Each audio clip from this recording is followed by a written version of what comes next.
Olá, bem-vindos! Nós estamos já partindo para a nossa terceira teleaula da sua disciplina de Responsabilidade Social e Ambiental. Ao longo desse percurso, nós vimos falando de assuntos que são muito relevantes para a construção de uma percepção mais avançada a respeito de temas que permeiam o seu dia a dia e particularmente interferem bastante no ambiente empresarial. Bom, nós começamos lá na unidade 1 trabalhando a questão da crise, do estabelecimento de uma crise, de um desequilíbrio entre aquele tripé que é composto pelo meio ambiente, sociedade e economia. Lembrando que a economia é a administração dos recursos. Recursos escassos ou abundantes determinam a possibilidade de troca daquilo que você necessita pelo que você tem de excesso. Então, essas primeiras percepções nós fizemos estudando o problema que o adensamento geográfico, a concentração de pessoas promove na exploração e na maior demanda por recursos de um determinado país. E nós vimos na situação problema a questão do estudo da crise hídrica no Oriente Médio, entre Israel e Palestina, que se deu em função do fluxo muito grande de imigrantes que foram para aquela região depois da Segunda Guerra Mundial e ali colocaram pressão sobre os recursos naturais daquela região, particularmente os recursos hídricos. Aproveitamos aquela ocasião para fazer um paralelo com a crise hídrica que se instalou no Brasil há alguns anos e vimos que há uma diferença substancial entre as duas, porquanto no Brasil a crise hídrica tenha sido gerada, obviamente, por má administração dos recursos, falta de investimento e políticas que não foram bem implementadas. Nós avançamos nesses conceitos, a gente trabalhou a questão do desenvolvimento sustentável, que é aquele modo de produção que garanta a subsistência tanto da geração presente quanto da geração futura.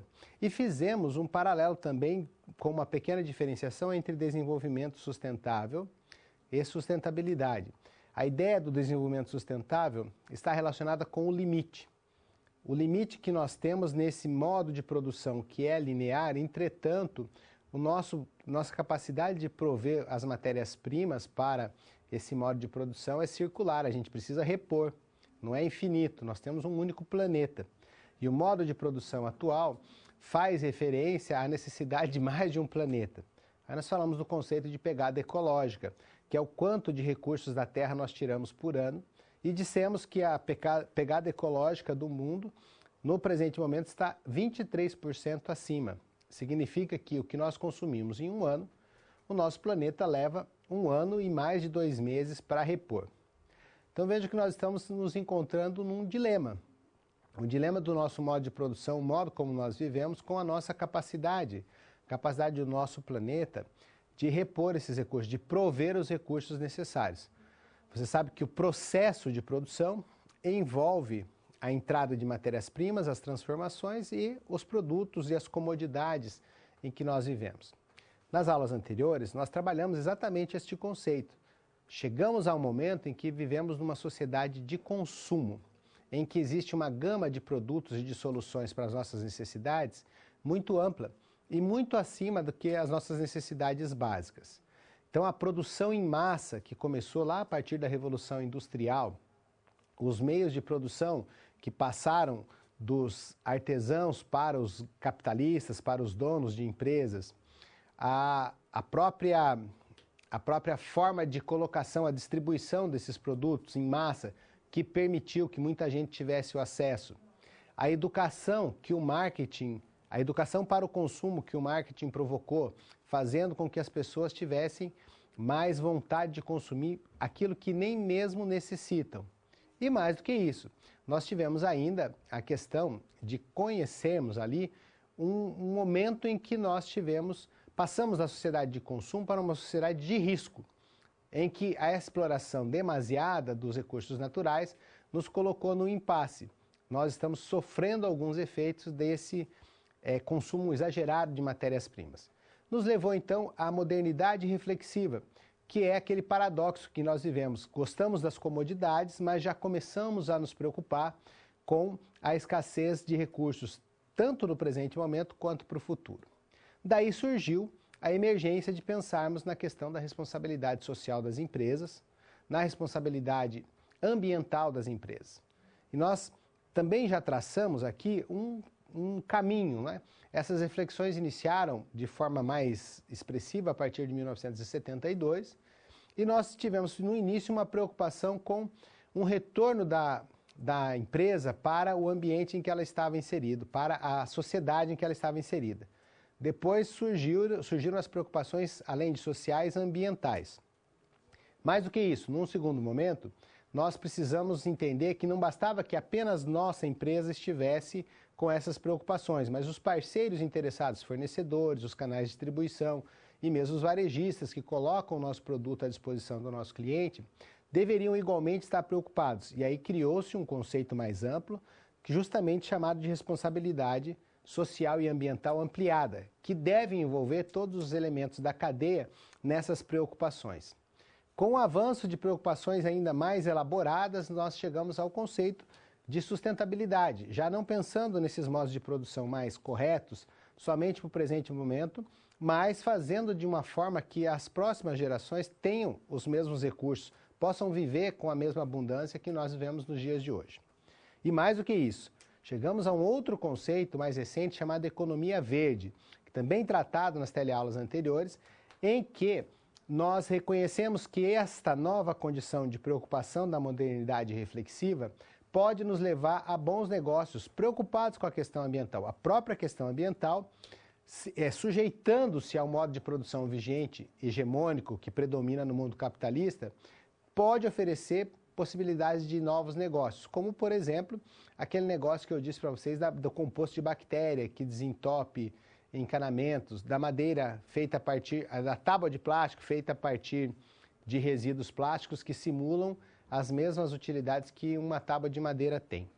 Veja quantas reflexões a gente já avançou, já fez, entre outras, que devem ser coadjuvadas no sistema KLS por esses estudos preliminares que você faz em casa, pela leitura do seu livro didático.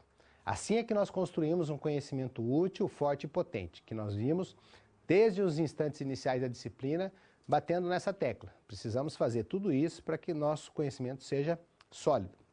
Muito bem. Na teleaula 3, nós temos outras reflexões importantes. Vamos falar hoje aí de movimentos e políticas públicas, vamos falar do ecomarxismo ou ecossocialismo, e são conceitos bastante relevantes. Tem alguns materiais, gostaria de te alertar. Eu complementei, para melhorar as explicações a que você vai ter à disposição, coloquei alguns slides extras nesse material. Não precisa se preocupar, tudo que está no slide extra está exatamente no livro, nessa mesma unidade que nós estamos trabalhando, unidade 3. Então, o que tem aqui, você complementa com seus estudos no livro. Muito bem? Então, vamos para um resumo da nossa teleaula 3? Vamos lá.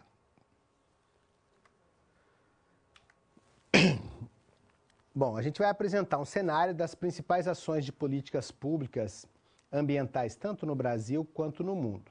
Vamos falar da função social das empresas, da importância de se considerar o meio ambiente, em harmonia com uma sociedade que se preocupe com ele, com a intervenção do Estado coadjuvado por ONGs e por as empresas, tanto pelo terceiro setor quanto pelo segundo, para fazer uma vigilância e estabelecimento de políticas públicas por meio de programas, ações, atividades, planos, que vão se tornar políticas socioambientais, sempre com o apoio da gestão corporativa. Então, esses são os assuntos principais que vão permear a nossa teleaula. Em relação ao que nós vamos trabalhar concretamente, nós devemos nos perguntar o seguinte: as políticas socioambientais e a gestão corporativa se refletem no nosso cotidiano e de que jeito? Ora, gente, o nosso desafio é compreender que as políticas públicas ambientais já existem em nosso país e no mundo, tendo em vista que o sistema de produção atual, que é hegemônico no mundo, que mais existe no mundo, que é o capitalista, ele tem contradições em relação ao meio ambiente. Então é difícil conciliar o capitalismo com o meio ambiente. Então vamos focar o estudo na consolidação dessa nossa sociedade que é baseada na produção, no consumo intenso, e essas novas tecnologias que surgiram também, tanto de informação quanto de comunicação, que deram origem a novas mídias, novas formas de entretenimento. Essas novas tecnologias nos prejudicam, fazendo consumir mais recursos, ou nos auxiliam, fazendo com que nós tenhamos novas soluções ambientais. A partir de agora, você vai, como de costume, ter aquele vídeo de introdução e de apresentação dos conteúdos, que complementam as informações que eu já passei. Assista com atenção.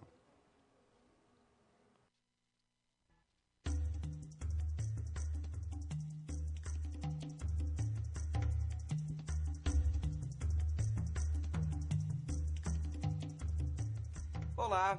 Esses dias aqui no Centro Acadêmico, a gente está organizando uma ação para ajudar com alimentos e roupas uma comunidade rural que fica aqui perto da nossa faculdade. É que aconteceu um acidente ambiental bem na região dessa comunidade e os moradores agora estão desabrigados e a maioria perdeu quase tudo.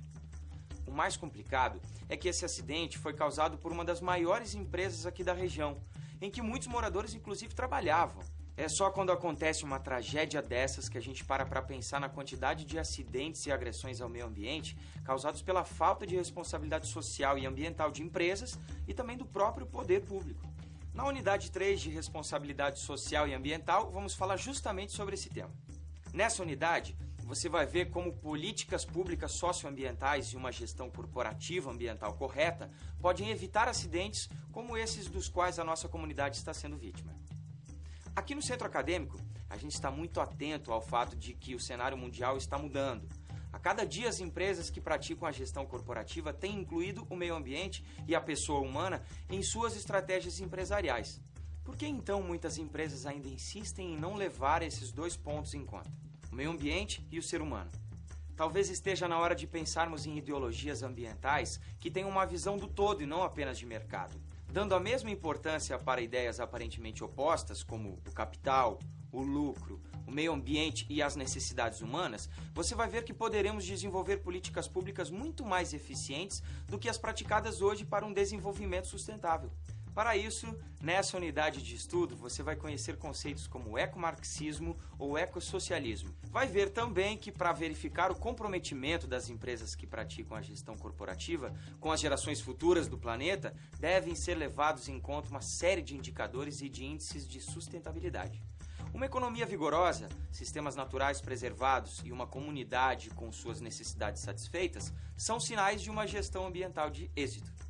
E para que tudo isso dê certo, existe uma aliada poderosa: a tecnologia. Ao contrário do que muita gente pensa, a tecnologia é muito importante para o meio ambiente e deve ser integrada aos sistemas de administração empresarial. Muito bem, e para trabalhar todos esses conceitos dentro de um contexto prático, você tem uma ajuda extra: a SGA da unidade. Nessa SGA, você acompanhará Arnaldo, que vem enfrentando problemas depois que uma empresa decidiu construir uma represa próxima à sua cidade, Santa Cruz da Serra. Quer conhecer os desafios que Arnaldo irá enfrentar e o conteúdo completo da unidade? Então acesse o livro didático, as web aulas e todo o material complementar que está disponível no seu ambiente virtual. E também não deixe de fazer os questionários de pré e pós-aulas de cada sessão. Enquanto isso, a gente aqui no Centro Acadêmico continua o nosso trabalho. Nos veremos no final dessa unidade. Até lá!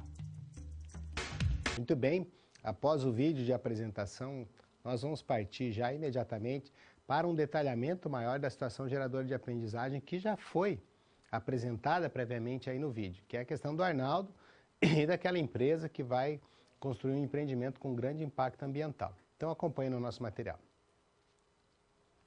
Arnaldo vive lá numa cidade que chama Santa Cruz da Serra, e aí tem uma empresa chamada Guimarães S.A., que vai construir uma represa. Pessoal, construir represa tem um impacto fantástico, espetacular na vida das pessoas que moram próximo a essa região. É lógico que o pessoal da empresa está informando que a construção vai gerar inúmeros benefícios. Energia elétrica, criar um reservatório de água, que vai possibilitar a prática de esportes náuticos, pesca, criação de peixe, um serviço de controle de enchentes, portanto, lazer e entretenimento, além da geração de muitos empregos. Vamos começar a pensar, né? Empregos para quem? Para o pessoal da cidade ou para o pessoal que vem de fora? E aí, de um outro lado, em oposição a esse interesse da empresa, está o Arnaldo, que já começa a perceber que os impactos vão ser fortes. Então, ele sabe que vai perder uma expressiva porção da terra produtiva, que vai ter um impacto ambiental pela interrupção da piracema, que é a a subida dos peixes para a reprodução. Êxodo rural, o pessoal que tinha propriedade rural vai ter que sair dali, vai ter que ser realocado em outro lugar. E mais do que isso, esse pessoal perde a história de um povo, eles pertencem àquele lugar, a vida deles foi construída ali. Isso literalmente vai para o água abaixo. O município e o governo do estado dizem que, porque eles precisam de energia elétrica para o desenvolvimento, que a represa é um investimento melhor do que se for comparado, por exemplo, à termoelétrica. O que já é uma conversa meio que dissimulada, né?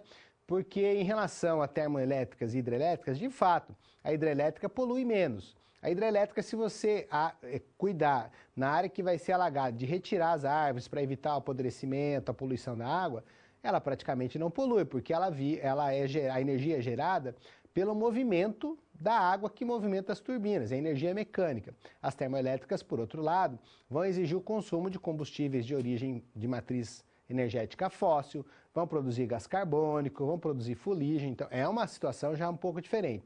Mas por que comparar a hidrelétrica somente com as termoelétricas? E a energia eólica, por exemplo?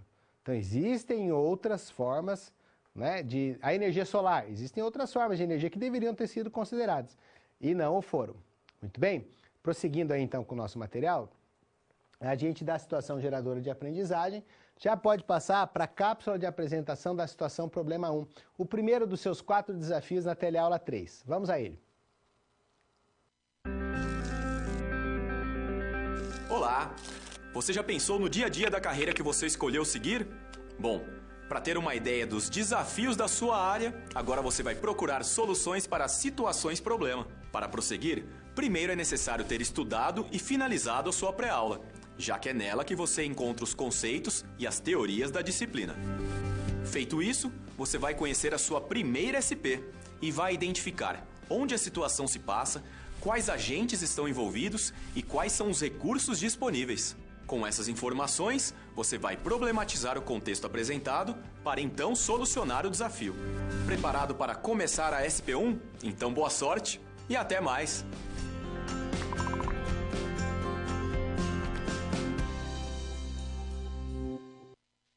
A SP1 detalha um pouquinho mais, repete a história do Arnaldo para que nós possamos refletir bem sobre essa questão. Acompanhe.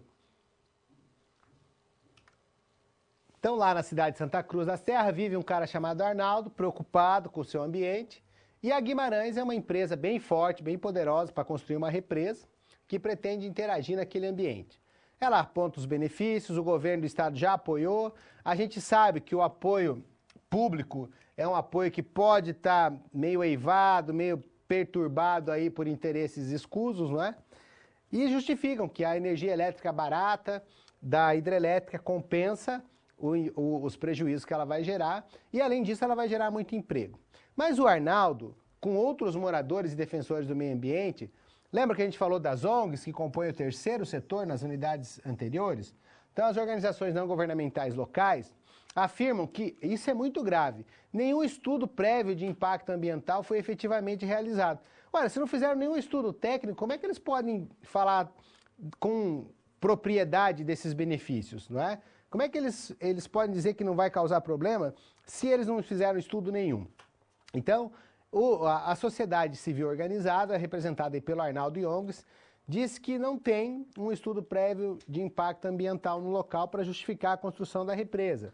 E entende que eles vão perder uma porção de terra muito importante, terra produtiva, que vai interromper a Piracema e que isso só já é um impacto ambiental bastante importante. Em síntese, pessoal, os benefícios, né, a oposição aqui entre os interesses da Guimarães e do Estado em relação à população encabeçada pelo nosso amigo Arnaldo é a seguinte: os benefícios previstos são a geração de energia elétrica, que é uma energia menos poluente, a criação do reservatório, possibilidade de prática de esportes, a pesca, criação de peixes, pode controlar as enchentes e além de gerar muitos empregos. Agora, do ponto de vista dos moradores, eles vão perder uma expressiva porção de terra produtiva. Vai haver impacto ambiental pela interrupção da Piracema e o êxodo rural e da história de um povo que vai literalmente por água abaixo. E é fato, né? Isso vai acontecer mesmo. Então, vamos pensar o seguinte, assim, numa aproximação de quem tem pensamento crítico. Esse pessoal que mora na propriedade rural, eles têm importância dentro daquele contexto. O que acontece com uma pessoa, por exemplo, com um pescador que vive numa ilha, e essa ilha é submersa pela barragem da enchente? Esse pescador, ele se representa e se reconhece como uma pessoa útil, como uma pessoa importante, pelo saber fazer, por aquilo que ele faz de bom. Então, um cara desse que pode ser um exímio conhecedor das margens do rio, dos movimentos das águas, da pilotagem de um barco, da utilização de uma rede, de ser um agricultor bom e de uma pequena roça em volta da sua casa, essa pessoa vai ser realocada para um lugar para o qual normalmente não há nem inclusive uma sintonia com os vizinhos, vai viver na periferia das grandes cidades, ele se torna um ninguém. Ou seja, além de ser expropriado do seu modo de produção, do seu modo de subsistência, que é, por exemplo, a pescaria ou a pequena agricultura, ele vai ser expropriado da sua história, dos seus relacionamentos, porque os vizinhos vão ser alocados em locais diferentes. Além disso, existem os critérios que a empresa que vai realocar utiliza, que não são os critérios mais adequados. Eles podem, por exemplo, não considerar que aquela construção que ele considerava como lar seja uma casa, porque ela era uma edificação com tábua, uma edificação com palha. Então, vejam que existem vários problemas que vão impactar diretamente na vida dessas pessoas e fazem com que essas pessoas que moram no local que vai ser afetado pela barragem sejam praticamente expropriadas do seu próprio sentido de vida. Essas coisas, de fato, precisam ter cuidados e nem todas as empresas que fazem essas intervenções têm esse tipo de cuidado. Muito bem. Aí nós vamos falar da importância, em função de todas essas dificuldades, das oposições e dos impactos que as intervenções empresariais causam na vida das pessoas, da necessidade dos movimentos sociais e políticas públicas. Vamos avançar para o nosso próximo slide. Então, partindo dessa oposição, nós vamos reconhecer que uma política pública é composta por planos e ações, além de instrumentos de planejamento, de execução, monitoramento e avaliação. A política pública ambiental vem da necessidade emergencial de nós compatibilizarmos essa situação de crise ambiental ou de crise ecológica. Então, quem perde a terra, perde a materialidade daquilo que viveu, né? Perde a sua história. E isso é muito importante, nós temos que considerar. Então, é uma experiência bastante desestruturante para as pessoas. O sentido de viver da pessoa acaba sendo perdido. Então, tem aqueles laços comunitários também que se perdem. Eu gostaria que nós avançássemos, né, para uma situação de mostrar para vocês um conteúdo complementar. Então, eu vou chamar um corte para a câmera de documentos. E aí, na nossa câmera de documentos, você está vendo que eu coloquei um pouquinho mais de informações sobre as políticas públicas. Então, elas são os instrumentos de execução dos programas políticos e a política pública é baseada na intervenção do Estado na sociedade. Por que o Estado faz isso? Ora, ele tem que igualar as coisas, dar uma igualdade de oportunidade aos cidadãos. Então, a finalidade de uma política pública é assegurar uma existência digna para todo mundo. No Brasil, essas políticas são desenvolvidas aí junto com as ONGs e também com a iniciativa privada. Então, nós podemos dizer que é uma conjunção do primeiro setor, que é o Estado, do segundo setor, que é a iniciativa privada, com o terceiro setor, que é a sociedade civil organizada. Então, para a gente situar temporalmente, as políticas públicas brasileiras, assim, que a favor do meio ambiente, surgiram em 1981, com a Política Nacional do Meio Ambiente, criaram um sistema chamado SISNAMA, Sistema Nacional do Meio Ambiente. Daí que foi surgindo uma preocupação mais organizada com o meio ambiente.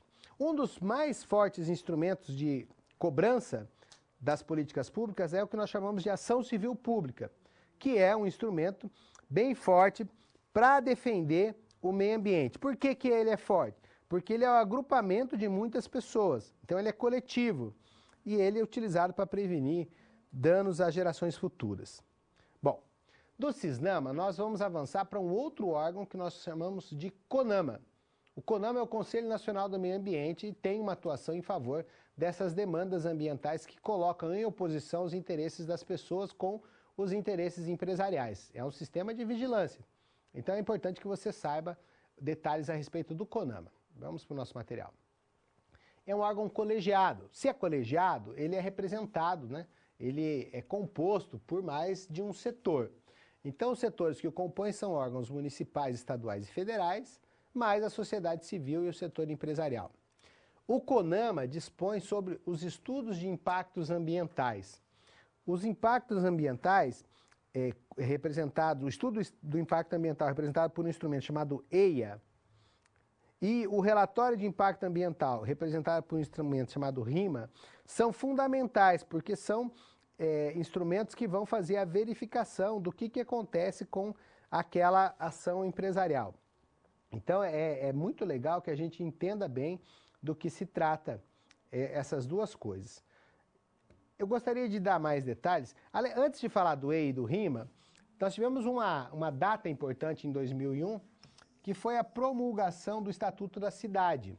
É um instrumento criado por lei que ele submete o município para compreender os princípios básicos de planejamento, incluindo a participação de todos, e considerando a função social da propriedade. Então é um importante instrumento que se originou da política urbana brasileira. Então nós podemos dizer que a política urbana resultou na criação do Estatuto da Cidade. Muito bem, é importante que nós conheçamos com mais detalhes o que é o nosso EIA e o nosso RIMA. Tem diferença entre um e outro. Um é um estudo de impacto prévio.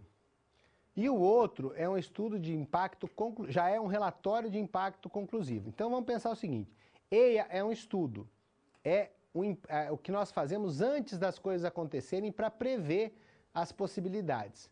Já o RIMA é um relatório, então ele já aponta algumas conclusões. Então enquanto o EIA é prévio, o RIMA é conclusivo. Mas para facilitar esse entendimento, vou destacar conceitos que estão no seu livro didático nessa unidade, pedindo mais um corte para a nossa câmera de documentos, para dar destaque mesmo para esse assunto. Esses destaques que eu estou dando vão ajudar vocês, inclusive, nas suas avaliações. Porque se são assuntos tão importantes que o professor colocou um slide a mais, seguramente você vai encontrar coisas referenciadas a isso nas suas avaliações. Então, dica aí do professor. O que é o EIA? O Estudo de Impacto Ambiental. É um relatório técnico da avaliação das consequências e dos danos ambientais de acordo com um projeto específico. No caso aí nosso, não aconteceu, não foi feito, deveria ter sido feito para a represa. Com esse estudo de impacto ambiental, se pode prever, prevenir ou mitigar, que significa diminuir as consequências ao meio ambiente. Então esse estudo é responsável pela análise, inclusive da bibliografia dos estudos ambientais de probabilidade, pela avaliação e coleta de material. Resumindo, gente, ele vai verificar os impactos prévios à implantação de um projeto e vai apontar o que deve ser feito para diminuir esse problema. Tudo bem? No próximo slide aí, nós temos o RIMA, então, que é o relatório de impacto ambiental. E é um relatório técnico já conclusivo. Então, o RIMA contém os levantamentos e as conclusões. Essa é a diferença. O EIA não contém conclusões, o RIMA contém. Pelos quais o órgão público responsável pela licença deverá analisar e decidir se vai conceder ou não a licença para que o projeto possa ser executado. Então, muito bem, já podemos partir para a resolução dessa situação-problema. A resolução dessa situação-problema envolve as seguintes ações que nós vamos ver no slide no próximo, né? Então, somente após o resultado do EIA e RIMA e de uma audiência pública é que poderia ser avaliado se o impacto ambiental, refletido aí na interrupção da piracema, né, da subida do rio para a desova, dos peixes, para a reprodução. E se o impacto social, que levar a história das pessoas, tirar o seu modo de produção, a sua subsistência e levar para outro lugar, compensam como preço a ser pago para gerar essa energia. Vale a pena ter esse impacto ambiental? Vale a pena ter esse impacto social para gerar energia? Tem outras formas de captação de energia que podem ser estudadas e implementadas. A energia eólica, a energia solar. Então, pode ser que, com uma outra forma, os costumes e a natureza não paguem assim esse preço tão alto que está sendo cobrado em função da construção da represa. Então esta é a primeira situação problema, você já resolveu o seu primeiro desafio. Pronto para mais um? Acompanhe a cápsula de apresentação da situação problema 2.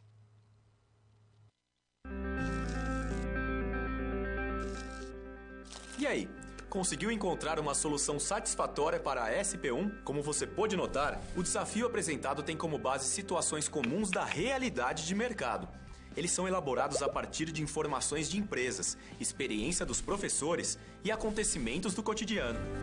Isso significa que antes mesmo de você se formar, além de todo o conhecimento teórico, você já está em contato com a realidade do seu futuro profissional.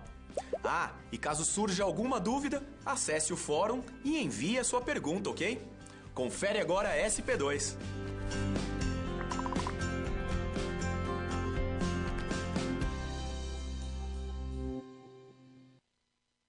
Na SP2 nós vamos dar continuidade a esse dilema que vive o Arnaldo e a sua luta para que a implementação de um novo negócio, uma represa para geração de energia elétrica, se faça de acordo com os critérios e os estudos necessários, para que você possa, antes de iniciar o empreendimento, ter uma conclusão, se aquilo vai compensar de fato ou não. Então acompanhe a situação problema 2.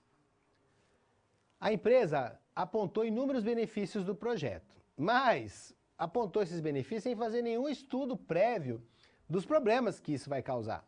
Não levou em conta que a construção vai causar um impacto no pessoal que mora lá, que é originário da região. Vão perder a memória do seu povo, vai tudo por água abaixo, gente. Cemitério, as casas, o que eles viveram ali, a história toda acaba.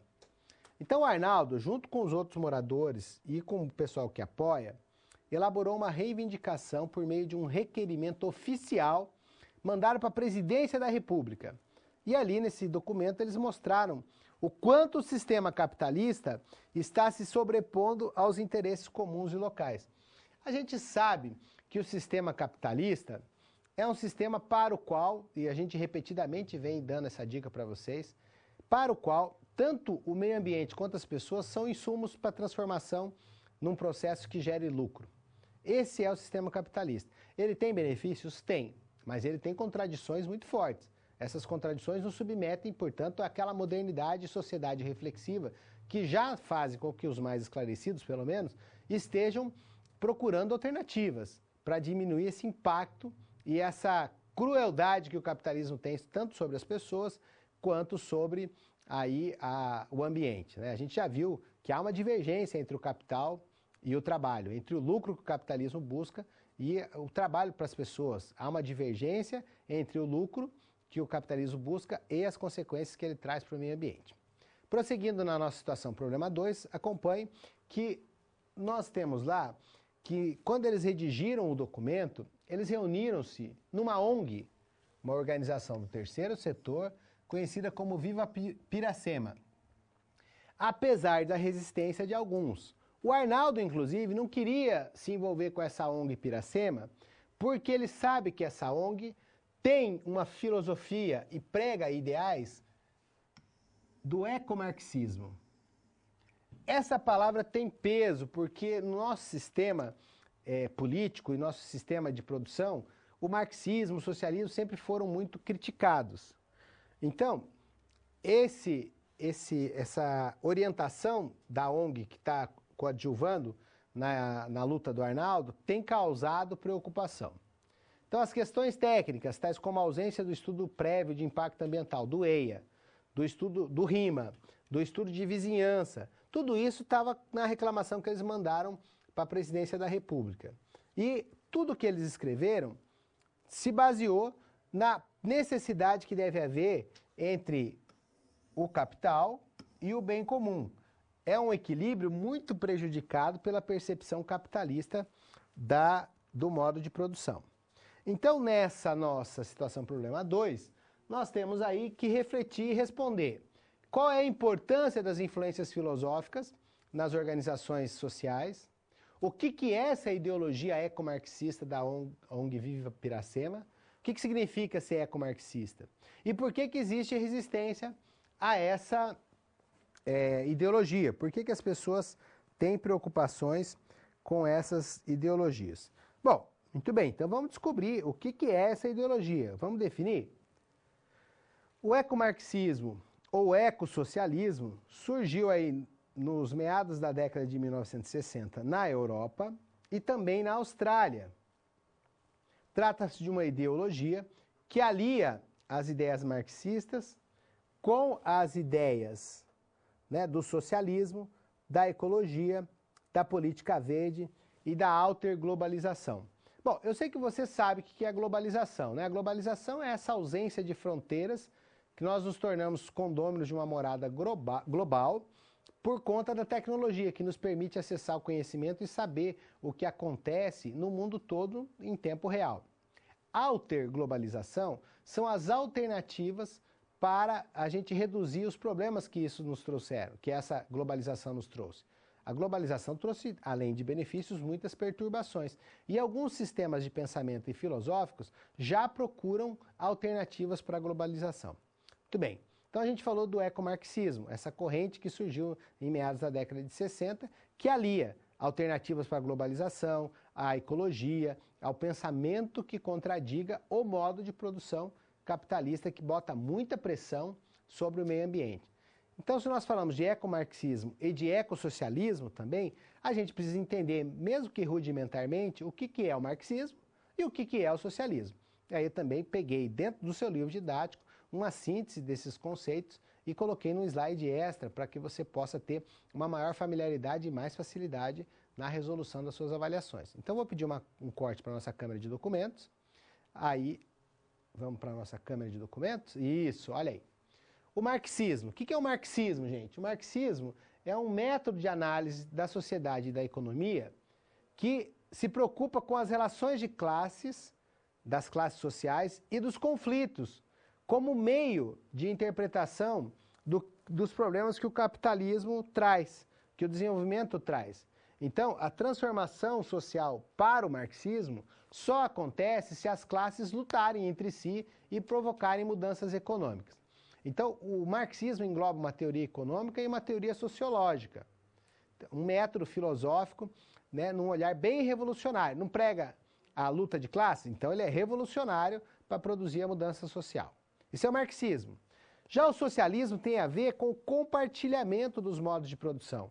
Então, é uma das teorias de organização econômica que diz respeito à administração e à propriedade que deve ser pública e coletiva dos meios de produção. Ou seja, as pessoas devem ser os donos do trabalho.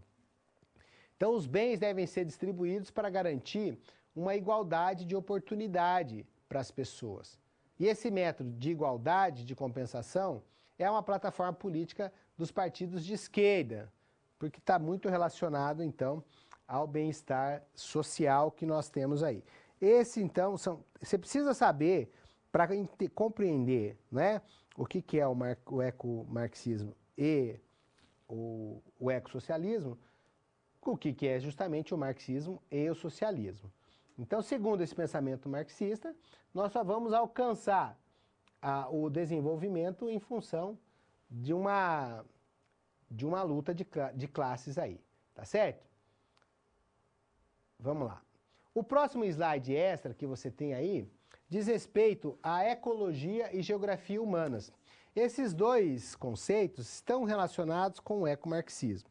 Ecologia humana estuda a relação da pessoa com o meio ambiente. E a geografia humana estuda as percepções e as transformações que as pessoas têm, a influência que elas têm e a influência que elas fazem que elas recebem e que elas fazem sobre o espaço em que elas vivem. Isso ao longo do tempo. Então, nós podemos dizer que essa geografia humana estuda o comportamento.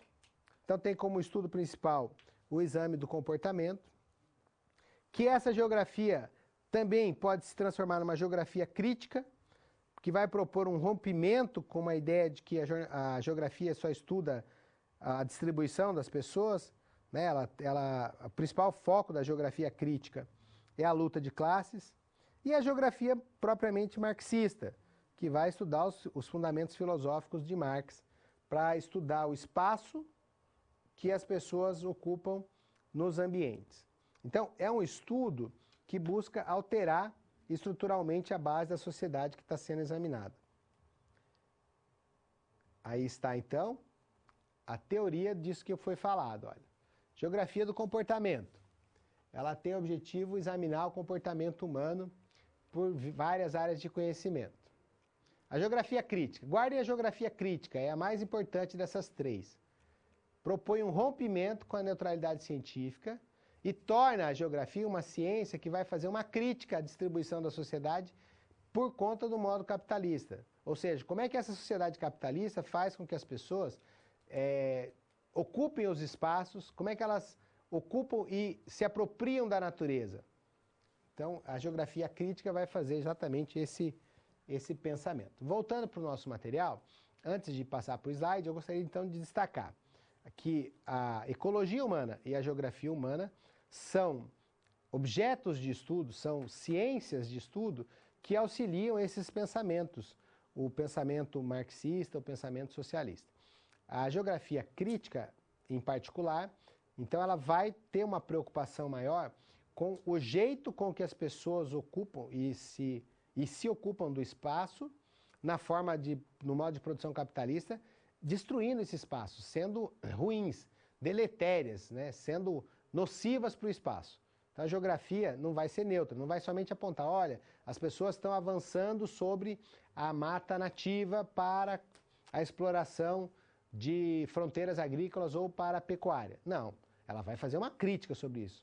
Olha, nesse modo de produção, nós tínhamos X% do ambiente preservado e por conta desse modo de produção a gente não tem mais. Muito bem, então a geografia crítica, entre os três tipos de geografia, que é a geografia do comportamento, geografia crítica ou geocrítica e geografia marxista, é a que você tem que saber com bastante detalhe. Assim, com esses esclarecimentos extras que vão facilitar você se desenvolver bem nos desafios, nós já podemos partir para a resolução da situação problema 2. Vamos lá para o nosso material. Resolvendo essa situação problema, na perspectiva dos ecossocialistas ou ecomarxistas, é possível compreender a crise ambiental, não é, na forma do modo de produção capitalista. Ou seja, a crise ambiental acontece porque o capitalismo exagera. Né? O capitalismo exagera na forma de explorar o ambiente. Porém, as necessidades sociais é que devem ser colocadas como prioridade, e não o lucro. Então vejam, isso aqui já representa, se a prioridade são as necessidades sociais, isso já contraria o sistema capitalista, porque para o capitalismo, não é, o lucro é que é importante. Então nós devemos considerar que o meio ambiente está sempre sendo prejudicado nesse modo de produção exagerado. Além disso, o trabalho é um valor humano que transforma a natureza. A intensidade com que o trabalho, que é um valor humano, transforma a natureza, depende do modo de produção vigente. No nosso caso é o capitalista, que é criticado pelo ecomarxismo e pelo ecossocialismo. No caso particular da situação problema que nós estamos vendo, a crítica maior da ONG e do pessoal do Arnaldo é a ausência de um estudo prévio de impacto ambiental e de vizinhança, ou seja, eles não fizeram nem o EIA, que nós definimos há pouco, nem o RIMA, nem o estudo de impactos ambientais, nem o relatório de impacto sobre o meio ambiente. Então se luta, nesse caso, para promover um maior equilíbrio entre o capital e o bem comum. A valorização da proteção do meio ambiente do trabalho ao defender a Piracema para garantir o meio ambiente, o curso natural, além disso, né, o trabalho dos pescadores, a pesca não predatória. Esta é a ideologia ecomarxista da ONG Viva Piracema. Então, como é que nós podemos dizer que a ONG Viva Piracema tem uma filosofia ecomarxista? Porque eles estão protegendo o meio ambiente em detrimento dos modos de produção. Agora, por que o pessoal do Arnaldo estava desconfiando? Que é a terceira pergunta da situação problema 2. Para você resolver, então, é o seguinte. A desconfiança inicial em relação à ideologia da ONG Viva Piracema não é porque a ONG Viva Piracema tem algum tipo de problema. É porque eles não conheciam essa corrente de pensamento. Isso acontece muito conosco, né? Quando a gente não conhece alguma coisa, a gente tem desconfiança. Na verdade, a ONG Viva Piracema tem essa filosofia ecomarxista justamente porque ela se preocupa em cessar em equilibrar o capitalismo com as questões ambientais. E assim, nós já resolvemos mais um problema. O seu segundo desafio já foi adequadamente resolvido e atendido. Você pode partir, então, para a situação problema 3. Vamos avançar?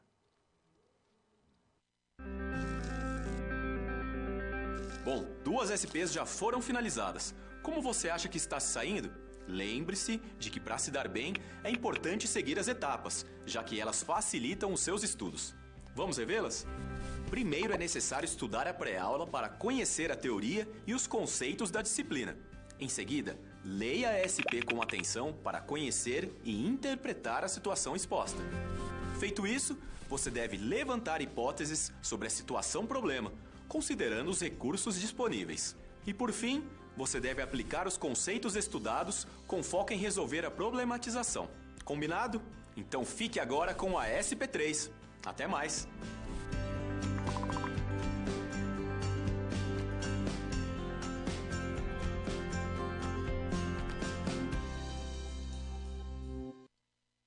Na nossa SP3, você vai perceber que o pessoal do Arnaldo e a ONG Viva Piracema, eles se movimentaram.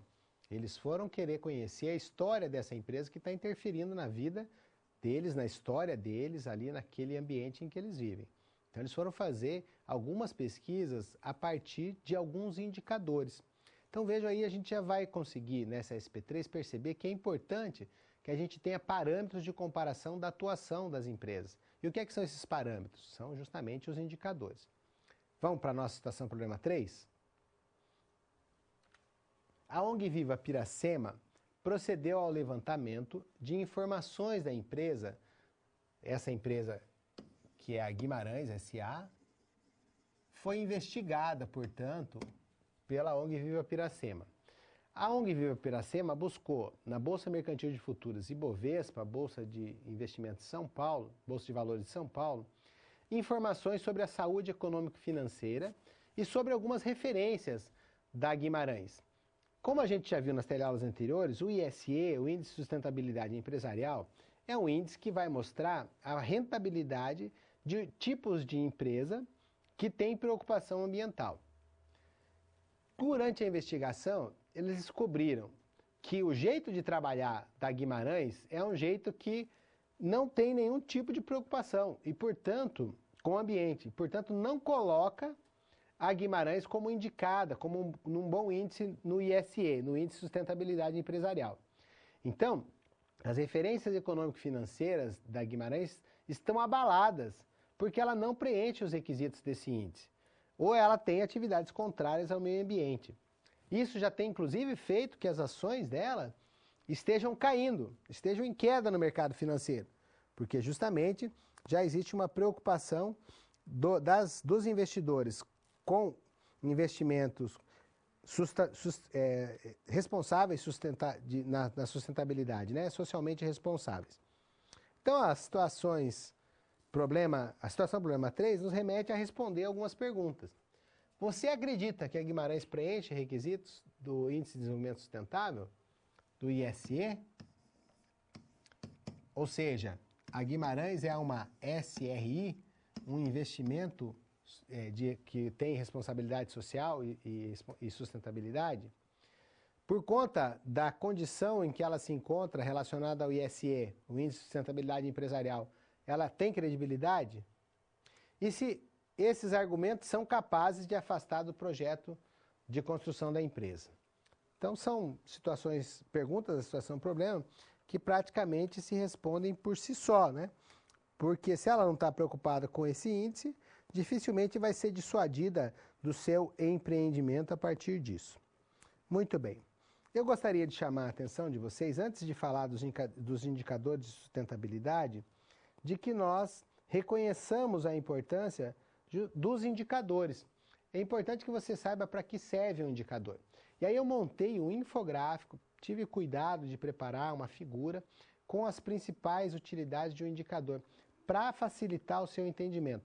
Fiz isso e coloquei como um material extra para você estudar. Então, vamos cortar para a nossa câmera de documentos, você vai encontrar um infográfico. Os indicadores, eles servem, tem várias utilidades, não é?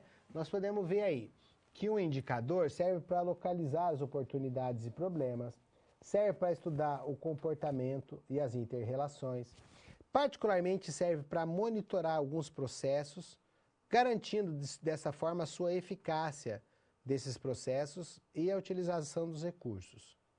O indicador serve para medir a relevância e o impacto, para avaliar os resultados alcançados e a relevância e a importância dos trabalhos, para alertar para a necessidade de ajustes para uma avaliação, né, intermediária.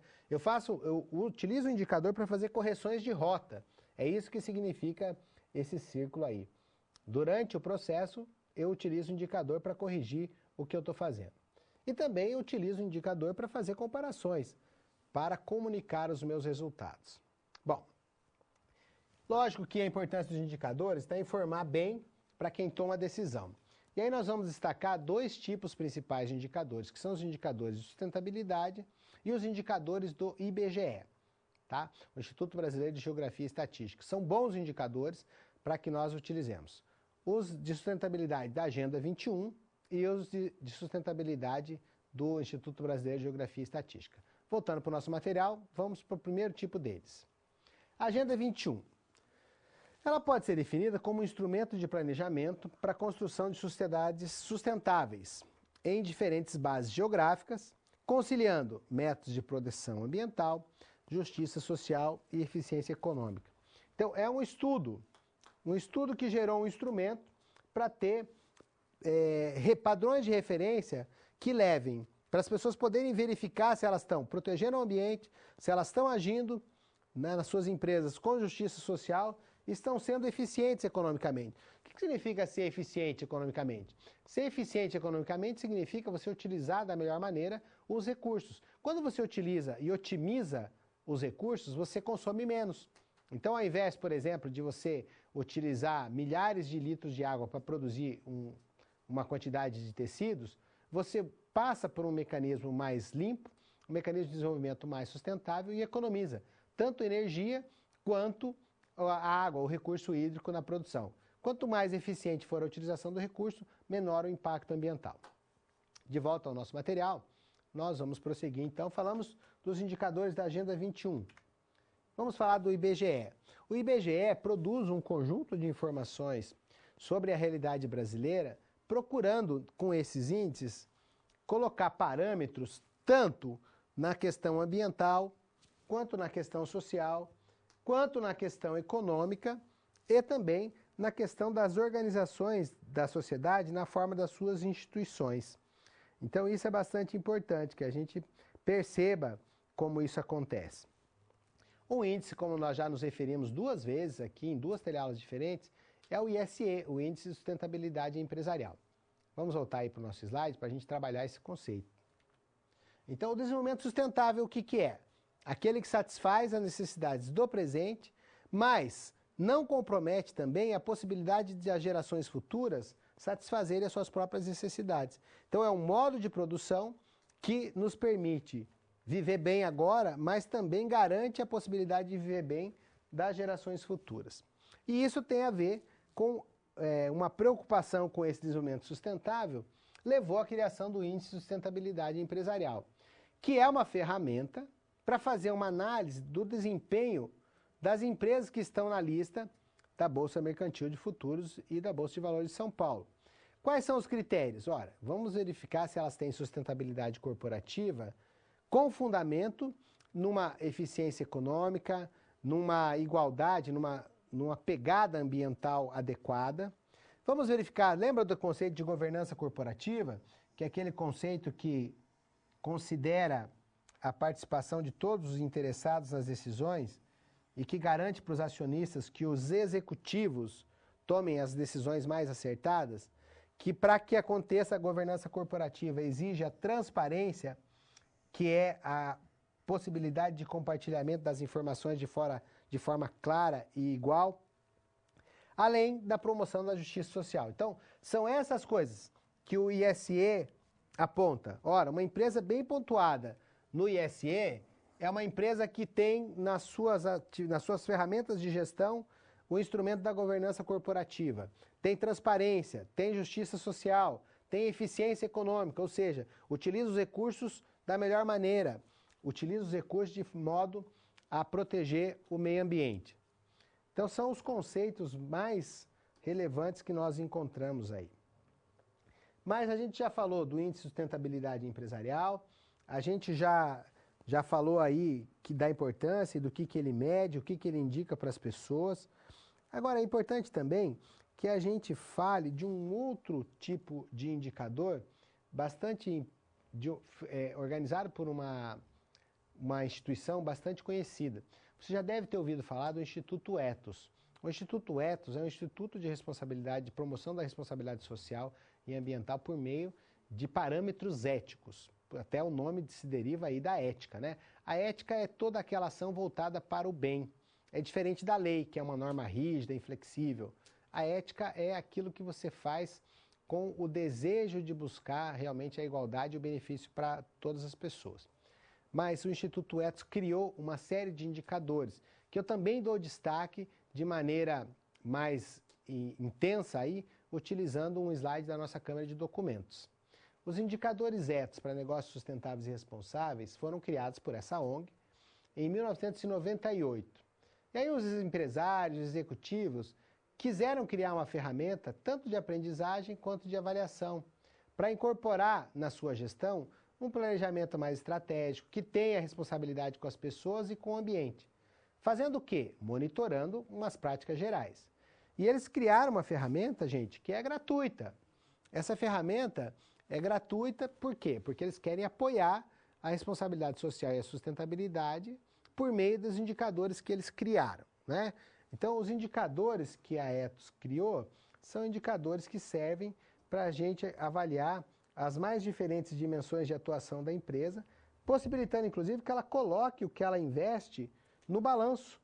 E esse balanço social que nós conhecemos é um balanço que reflete naquela situação de igualdade patrimonial o que a empresa investiu na promoção de ações voltadas para o meio ambiente. Então veja, o Instituto Ethos criou uma ferramenta gratuita para dar indicativos de quais dimensões as empresas estão, em quais dimensões as empresas estão atuando de forma a favorecer o meio ambiente, a favorecer a sociedade, a favorecer as melhores práticas, tanto de gestão quanto de utilização dos recursos.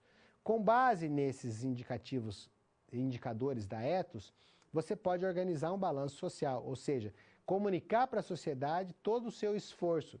E esse esforço vai ser reconhecido. A sociedade hoje valoriza muito as empresas que pautam as suas atividades por indicadores de sustentabilidade. E o Instituto Ethos tem muita credibilidade nesse aspecto. Vamos voltar para o nosso material, para os nossos slides? Então já falamos de forma complementar desses indicadores. Agora vamos resolver a situação problema 3. Lembra que a gente falou que a Viva Piracema, mais a galera do Arnaldo, foi fazer uma investigação sobre a empresa Guimarães? Muito bem, e aí utilizou o ISE, que é um indicador da Bovespa, e percebeu que a Guimarães está com a sua saúde econômica e financeira em dificuldade, porque ela age contrariamente ao meio ambiente, e as suas ações no mercado financeiro, por conta dessas ações contrárias ao meio ambiente, chegaram inclusive a cair, não é? Então a conduta da Guimarães é típico daquela empresa que não preenche os requisitos dos indicadores de sustentabilidade. Viu como é importante esse indicador? Ele garante, ele aponta, ele materializa a má conduta da empresa. Então ela é uma empresa que não pode ser certificada, não tem crédito no mercado. Ora, como é que uma empresa que não tem crédito no mercado pode ir lá para a sua região e começar a fazer intervenção no seu meio ambiente, começar a fazer intervenção, tirar você do seu lugar, onde você morou a vida inteira, seus pais moraram, onde você tem a sua casa, seus vizinhos, seus amigos, pode interferir na natureza. Ela não tem nem certificação, ela não é bem vista, não está cumprindo com os indicadores necessários. Então ela não deveria estar participando de uma obra pública. A obra pública tem que ser realizada por empresas sérias. E esse argumento, a partir dos indicadores, veja mais uma vez a importância dos indicadores. Eles criaram um argumento para afastá-la da construção da represa e questionar o projeto todo, desde a sua essência. Então veja, nós conseguimos aí mostrar que os indicadores são tão importantes que são capazes de materializar a má conduta, a má forma de atuação das empresas e colocar em xeque a sua capacidade de tocar os projetos adiante. Tá certo?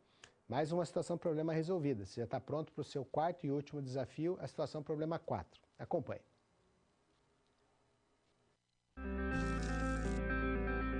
Quando você faz uso de todo o material didático, você passa a conhecer as teorias e os conceitos da disciplina de forma mais completa. Só assim as SPs, que servem de exercícios práticos que te preparam para o mercado de trabalho, terão efeito na sua carreira. Ou seja, seguindo as etapas, você está adquirindo experiência profissional antes mesmo de terminar o seu curso. E se durante a sua leitura algum ponto de interrogação surgir, não se preocupe. Envie sua dúvida no fórum, ok? Fique agora com a SP4. Boa sorte!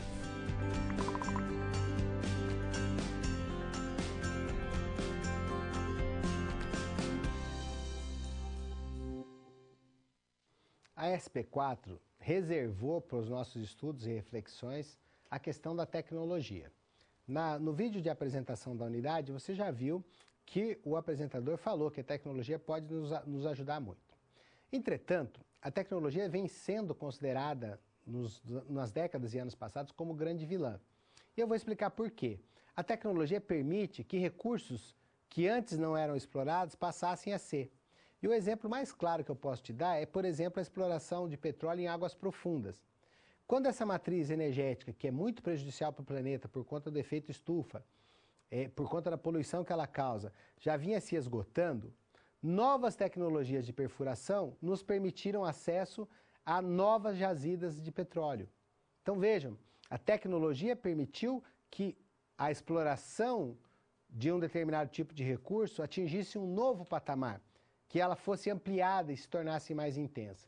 Então a tecnologia, a nossa capacidade de transformar a natureza e criar ferramentas para resolver as nossas necessidades, por meio das habilidades que nós temos de um telencéfalo, né, altamente desenvolvido, e a capacidade de polegar opositor, são essas duas capacidades que permitiram ao ser humano transformar a natureza.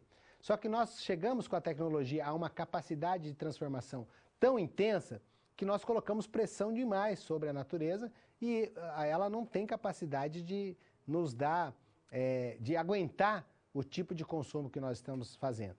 Então, a tecnologia causou, de fato, em certo grau, essa exploração abusiva dos recursos ambientais. A tecnologia, sempre que introduzida, além dos benefícios, traz também, por exemplo, a escassez de empregos. Ela submete as pessoas a serem expulsas do mercado de trabalho quando elas fazem melhor do que de forma manualmente. Mas não é só problema que a tecnologia traz. E essa é a síntese, o cerne da nossa situação problema 4. Vamos conhecê-la então. Continuando com o caso de Arnaldo, que mora lá na região de Santa Cruz da Serra, que está tendo problema com uma represa que a empresa Guimarães S.A. está querendo construir. É uma empresa que não tem, baseado nos índices, não tem uma boa conduta, ela não deveria nem estar sendo capacitada para estar desenvolvendo e tocando esse projeto. Então, pelas irregularidades desta empresa, o Arnaldo encontrou apoio na ONG Viva Piracema, que é uma ONG ecomarxista, que tem pensamentos que contradizem esse modo de produção capitalista, que se contrapõe a essa exploração exagerada do meio ambiente e das pessoas. E os colaboradores da ONG Viva Piracema, que tem lá no seu quadro geólogos, geógrafos e ecólogos, lembra que nós falamos da ecologia humana e da geografia humana? E que a geografia humana se subdivide em geografia do comportamento, geografia crítica e geografia marxista, sendo que a geografia crítica é a mais importante? Então, eles, aproveitando-se das tecnologias à disposição, simularam a implantação da represa na região e conseguiram obter dados importantes. Veja, a tecnologia permitindo fazer simulações. E aí, numa análise prévia, com a implantação do empreendimento, o comprometimento ambiental da região seria mais impactante ainda do que eles pensaram. Não só um comprometimento local, como também regional. a coisa piorou. Em síntese, por meio do uso das tecnologias, eles conseguiram fazer a simulação. E a simulação apontou que essa obra vai comprometer de forma muito grave um número grande de espécies nativas, vai comprometer a costa terrestre e a contaminar os lençóis freáticos, que são aqueles grandes reservatórios de água que nós temos submersos, né? Que nós temos subterrâneos, e vai comprometer também o clima da região. Vai mudar as condições de umidade, de vento, de circulação da água. Então isso tudo, né, causa um impacto bastante importante. Quando nós falamos aí no comprometimento de espécies nativas e no comprometimento de lençóis terrestres, do clima da região, nós estamos falando do comprometimento dos nossos recursos. Então, os nossos recursos, embora a tecnologia possa ser bem utilizada, e nós temos aí exemplos, né, de produções mais limpas, que são mais econômicas. Nós temos, por exemplo, a energia solar, que é um tipo de tecnologia que se sobrepõe às demais em termos de benefícios. Ela não causa nenhum tipo de malefício. Nós temos como tecnologia a energia eólica, os carros elétricos, os carros híbridos. Então, tem tecnologia para o bem. Agora, o importante é que essas tecnologias sejam utilizadas para que nós possamos prevenir o impacto sobre os nossos recursos, que foi o caso da simulação que a tecnologia permitiu. E essa simulação mostrou que o impacto sobre os recursos vai ser muito grave. Então, o que seriam esses recursos? Vamos para a nossa câmara de documentos para a gente ter uma visão maior de recursos. Recursos podem ser classificados como recursos bióticos ou abióticos. E eles são utilizados pelas pessoas para sobreviver, para satisfazer necessidades econômicas, as necessidades culturais, sociais. Eles se classificam em recursos renováveis, não renováveis ou inesgotáveis. Você tem que saber, tá? O que são renováveis? São aqueles que se renovam se você usar de forma certinha. Por exemplo, se você usar a água de forma certa, se você tratar a água para devolver para a natureza, você vai continuar podendo utilizar a mesma água. A vegetação, os animais como fonte de alimento, tudo isso pode ser renovável. O que é recurso não renovável? São os que não se renovam ainda que você maneje de forma correta. Por quê? Porque demora muito tempo para se formar. Quer ver exemplo? O ouro, o petróleo, o ferro. E os inesgotáveis são aqueles que não se esgotam, ou que duram muito, né? O vento e o sol. Além desses dois conceitos, eu quero destacar aqui, você viu que nós falamos de recursos naturais bióticos ou abióticos? O que são os bióticos? São aqueles que se originam de um ecossistema, né, do ambiente em que a gente vive. Então são as relações que acontecem entre as espécies. Nós temos aí relações ecológicas que são observadas. Relações de predação, relações de competição, de parasitismo. Então, são aqueles elementos oriundos de um ecossistema que vão modular, vão condicionar as populações que vivem ali. E os abióticos já são aqueles recursos oriundos de influências que nós recebemos derivados de aspectos químicos, físicos ou físico-químicos. Por exemplo, são fatores abióticos: a luz, a temperatura, o vento, o pH, substâncias inorgânicas, compostos orgânicos, o clima, o oxigênio, a umidade, o solo. Então vamos lá, gente, tem que saber, né? Nós temos que saber que esses recursos podem ser classificados como bióticos, relacionados com nosso relacionamento com os outros seres vivos, e abióticos, com os fatores químicos, com os fatores físicos do nosso ambiente. Nós temos a possibilidade, né, de pensar aí que esses recursos, tanto bióticos, que são os recursos do nosso relacionamento com as outras espécies, quanto os abióticos, que são os recursos que derivam aí do nosso ambiente, então, os recursos químicos, os recursos físicos ou físico-químicos, eles podem ser melhor utilizados se nós tivermos o apoio da tecnologia. E a tecnologia serve para muita coisa em favor do meio ambiente. Vamos pensar, por exemplo, na tecnologia do GPS, que é o posicionamento global por satélites. Ela não permite que a gente encontre as áreas que estão sendo desmatadas e dê as coordenadas certinhos para fazer a fiscalização e a proteção do meio ambiente? Ela não permite que a gente faça monitoramento de espécies raras. As novas câmeras, os vídeos, as câmeras que captam a vida animal no seu habitat natural, elas não estão ajudando a tecnologia? As novas intervenções médicas na área dos animais, as intervenções veterinárias, não permitem que esses animais tenham uma sobrevida? Então, existe bastante utilidade para a tecnologia, tanto aí nessa questão do monitoramento, do acompanhamento das espécies, quanto na mitigação, na diminuição dos impactos que nós temos sobre o meio ambiente. Então, como conclusão dessa situação-problema, nós podemos afirmar seguramente que na mesma intensidade com que as tecnologias trouxeram impacto no meio ambiente, favorecendo novos tipos de exploração, elas também se tornaram aliadas importantes, tanto na preservação, na prevenção, quanto no controle e na recuperação de áreas degradadas, no acompanhamento de espécies raras, na proteção, na criação de mecanismos de proteção do nosso ambiente. Assim, nós podemos partir para a resolução da situação problema 4, que é a seguinte.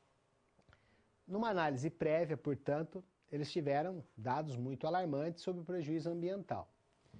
Isso mostra, obviamente, que a Guimarães não tem compromisso com a sua função social. O que é a função social?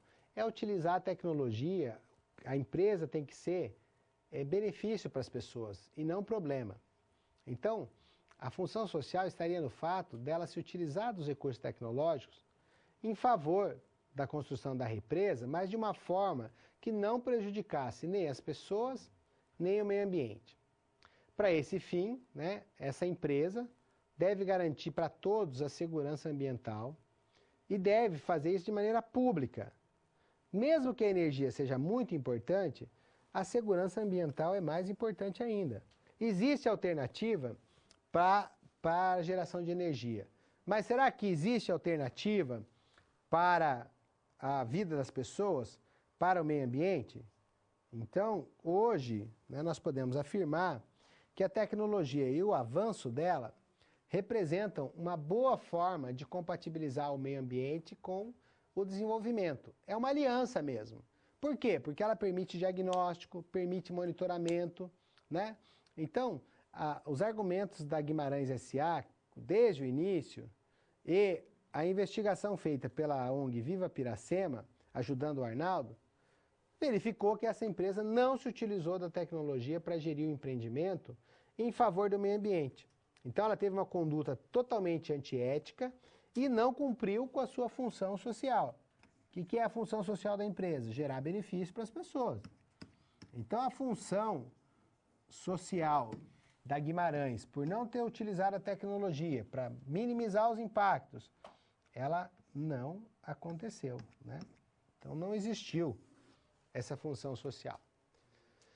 E é isso que nós chamamos, então, de tecnologia a favor do meio ambiente, Quando a gente utiliza a tecnologia para ter uma conduta ética. A tecnologia serve para bastante coisa, Então, ela vai nos ajudar aí de maneira bastante interessante. É isso, pessoal. Nós concluímos aí o quarto desafio. Essa teleaula é uma teleaula de muito texto, muitas reflexões, de que reafirma muitas vezes os mesmos pontos de vista. Foi assim que o seu livro didático foi elaborado, nós estamos seguindo. Lógico que onde nós pudermos complementar e dar destaque para os tópicos do livro didático, que foi o que eu fiz com esses slides na Câmara de Documentos, todo esse assunto que foi colocado na Câmara de Documentos está exatamente da mesma forma postado aí no seu livro didático na teleaula 3. Então eu recomendo que você reforce essa leitura depois, tá certo? O último bloco da nossa teleaula dentro do sistema KLS, essa metodologia de aprendizagem de classe invertida, é justamente que a gente trabalhe um conceito acessório, que a gente trabalhe algum assunto que seja correlacionado com o assunto da teleaula. Então, vamos conhecer qual é a sua nova situação-problema? Primeiro assista a cápsula de introdução do bloco 6.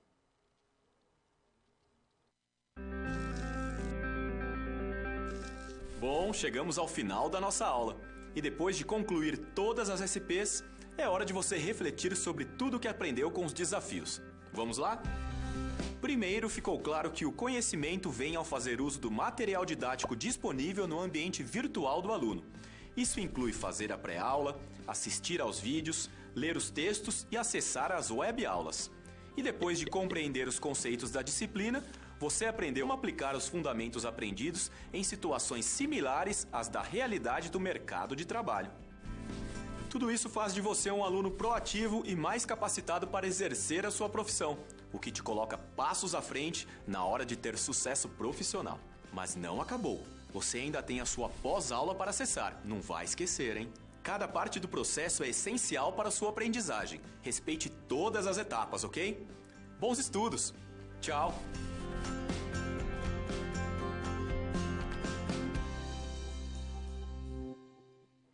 A provocação de novas situações que foi colocada aí para você diz respeito à construção da usina de Belo Monte, no estado do Pará, próximo ao município de Altamira, lá no município de Altamira.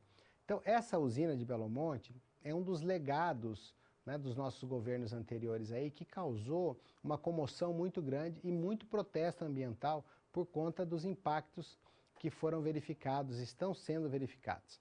Então, a proposta é que você se familiarize com esse caso que tem tudo a ver com a situação problema, com a situação geradora de aprendizagem e realidade profissional abordada na nossa teleaula 3. Então, acompanhe uma síntese do que foi proposto para que você aprofunde seus estudos. A construção da usina hidrelétrica de Belo Monte causou danos sociais e ambientais que ainda não foram totalmente mensurados. Esses danos não foram totalmente mapeados porque estão acontecendo ainda. E aí muita gente, vários atores, vários personagens, várias ONGs, têm denunciado esses impactos negativos.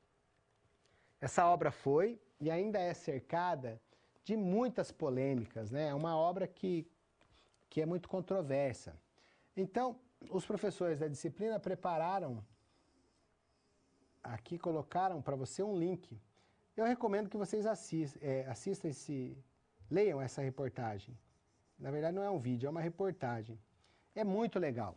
Ela vai mostrar para vocês, por exemplo, que essa usina de Belo Monte, ela foi construída na bacia do rio Xingu, lá no Pará. E ela tem como algumas características, uma potência, né, deverá produzir 4.500 megawatts. É muita coisa, gente. Essa usina, em potência instalada, vai ser a terceira maior hidrelétrica do mundo. Ela vai ficar atrás apenas de uma chinesa lá, que se chama Três Gargantas, e de Itaipu. Mas, como Itaipu é um consórcio entre Brasil e Paraguai, então, brasileira, inteiramente brasileira, vai ser a maior usina hidrelétrica. E do mesmo jeito que a Guimarães está pretendendo na Estação Problema, ela criou, né, vai ter um lago de 516 quilômetros quadrados. Você imagina quanta terra foi inundada para formar um lago de 516 quilômetros quadrados? Agora, é um investimento da ordem de 26 bilhões. Quantos interesses capitalistas e comerciais estão envolvidos na manipulação de recursos dessa ordem de grandeza, de 26 bilhões? Vocês acham que, de fato, os capitalistas envolvidos nessa obra, os empreendedores, tiveram uma preocupação genuína com as condições ambientais ou se concentraram nos benefícios, né, que esses recursos poderiam trazer? Então, nesse caso em particular, aí que nós estamos tratando, provocando novas situações, a usina de Belo Monte, ela teve um impacto muito forte, inclusive sobre comunidades indígenas, né? Ali na região do rio Xingu tem muitos indígenas. E eu tinha falado para vocês que nesse texto, eu já tinha adiantado alguma coisa desse texto. Esse texto vai contar, que está no link, vai contar a vida de uma família de pescadores ribeirinhos que foi deslocada do seu lugar. E aí eles foram para morar numa cidade, saíram da zona rural e foram para a zona urbana e perderam completamente a sua identidade. Eles não sabem viver na cidade, porque todo o saber deles, tudo aquilo que eles reconheciam como para si próprios, estava vinculado à produção, à pesca, à produção de uma pequena roça em volta da casa. A casa era um espaço ampliado, não era somente a edificação, mas era o quintal, era o terreiro, era ali o moinho, era o pomarzinho. Então, vejam que quando essas pessoas são retiradas daquele lugar, elas vão para um outro lugar que não tem mais nenhuma conexão com o modo de vida, não tem conexão com a sua história. E a história que está contida naquele link que vocês vão estudar, trata dessa transição que as pessoas, que essa família em particular viveu e que nunca se adaptou. Então eles vivem de uma forma muito infeliz, inclusive um dos filhos foi utilizado, teve emprego na remoção dos animais, do que sobrou da ilha em que ele morava. E aí ele se sentiu ainda num papel mais controverso, porque de oprimido ele passou para opressor, né? Ele foi oprimido pela indústria de Belo Monte, pela usina de Belo Monte, e depois foi contratado por ela para tirar os bichos que tinham sobrado, que estavam se agrupando no restinho da ilha que ainda não tinha sido alagada. E aí ele comenta nessa reportagem da quantidade de bichos que morreram, que eles tinham que derrubar as árvores que sobraram, a árvore caía no rio, na represa, e caía por cima dos bichos e matavam, e aí isso foi causando uma contradição ainda maior na vida deles. E a reportagem é feita numa forma meio que poética, assim, você vai gostar muito. Eu acho que é uma leitura bastante edificadora para todos nós. Muito bem, agora é aquele momento em que eu vou buscar no chat, eventualmente alguma contribuição, alguma dúvida, alguma pergunta que vocês fizeram, e já volto para a nossa interação. Um instantinho só.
Muito bem, gostaria de agradecer aí a forma cordial com que vocês estão realizando seus estudos e se relacionando na nossa disciplina, e gostaria de comentar uma pergunta excelente que foi mandada por nossos alunos aí, que diz respeito assim, o que leva à impunidade, né?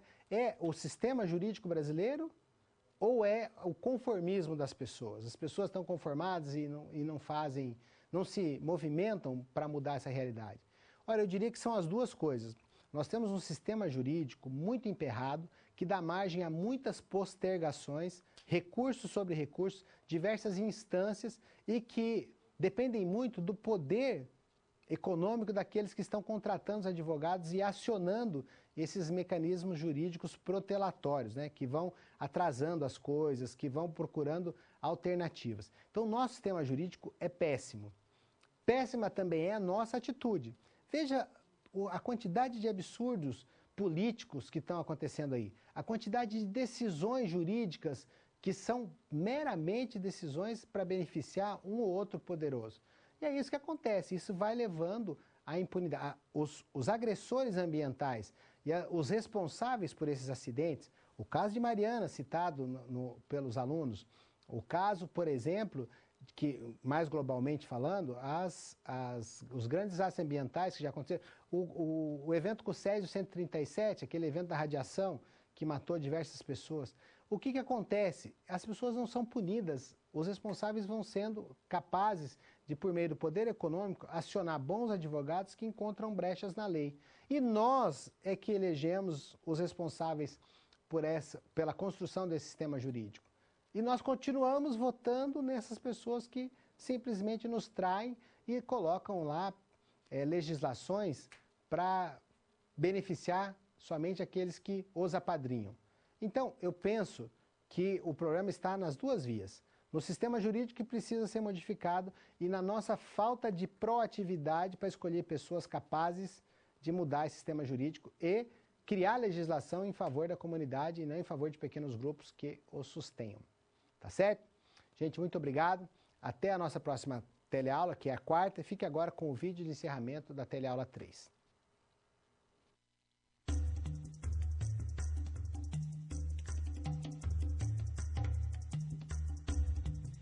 Olá, estamos chegando ao final da unidade 3 de responsabilidade social e ambiental. E aí, você está estranhando alguma coisa por aqui desde o nosso último encontro? Pois é, aquelas doações todas para a comunidade vítima do desastre ambiental já foram entregues. A gente aqui no Centro Acadêmico age rápido. Por falar em agir, e você? Como foram os seus estudos ao longo dessa unidade? Vamos recordar um pouco de tudo o que você estudou em relação ao meio ambiente? Nessa unidade, você conheceu a importância das políticas públicas na questão ambiental e também as ações de gestão corporativa e estratégias empresariais que cada vez mais devem trabalhar com o compromisso do desenvolvimento sustentável.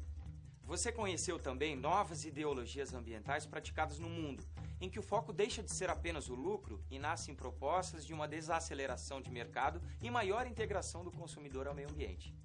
Como exemplo dessas ideologias, você conheceu o ecomarxismo ou ecossocialismo. E enquanto nós aqui no Centro Acadêmico entregávamos as doações para as famílias da comunidade atingida pelo desastre ambiental aqui na região, você descobriu que existem indicadores e índices capazes de medir o compromisso de gestões corporativas com a sustentabilidade. E ainda viu que a tecnologia, ao contrário do que muitas pessoas pensam, não é uma inimiga do meio ambiente. Se utilizada propriamente, ela pode ser uma grande aliada na gestão ambiental. Já na SGA da unidade, você conheceu Arnaldo, que vive em Santa Cruz da Serra, onde iria se construir uma represa.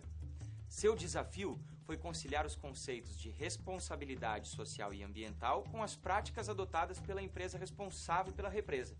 Na SP1, documentos como o Estudo do Impacto Ambiental e o Relatório de Impacto sobre o Meio Ambiente foram avaliados ao se levar em conta o preço ambiental a ser pago pela comunidade.